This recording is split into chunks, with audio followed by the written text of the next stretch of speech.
વડોદરાના સાવલીમાં Gujarat homeopathic medical and college ખાતે વિશ્વ રેડક્રોસ રથનું પ્રસ્થાન કરવામાં આવ્યું હતું।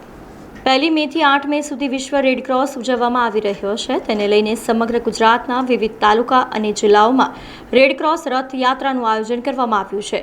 આ રથ દ્વારા દરેક ગામડાઓમાં લાભાર્થીઓને બ્લડ, ફિઝિયોથેરાપિસ્ટ, દાંતને લગતી બીમારીઓ તેમજ શરીર સંબંધી વિવિધ બીમારીઓ અંગે જાણકારી આપવામાં આવે છે અને બ્લડ, ફિઝિયોથેરાપિસ્ટ, દાંતને લગતી બીમારીઓના જે કોઈ રિપોર્ટ કરવામાં આવે છે તે રેડક્રોસ કેમ્પ દ્વારા તદ્દન ઓછા અને રાહત દરે કરી આપવામાં આવે છે।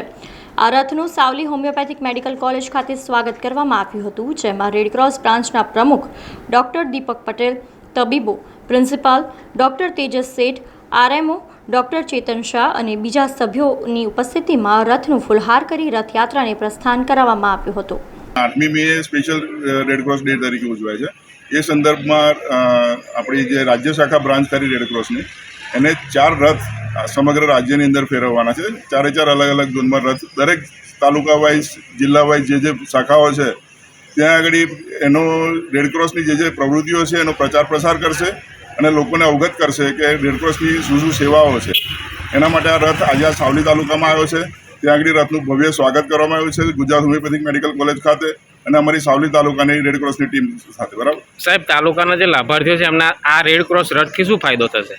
તાલુકાના લાભાર્થીઓને આવતા વર્ષોની અંદર બ્લડ બેંકનો ફાયદો થશે। અહીં આગળ અમારો ડેન્ટલ ક્લિનિકનું પ્લાનિંગ છે, ફિઝિયોથેરાપી સેન્ટરનું પ્લાનિંગ છે અને લોકોને રાહત દરે આગળ બધા રિપોર્ટ્સ થઈ શકે, બ્લડ રિપોર્ટ્સ, એનો પણ આગળ જતા પ્લાનિંગ છે। સમાચારોના સતત અપડેટ માટે TNN ન્યૂઝને YouTube પર સબસ્ક્રાઇબ કરી બેલ આઇકોન પ્રેસ કરો અને અમારી સાથે જોડાયેલા રહો Facebook, Instagram અને Twitter ઉપર।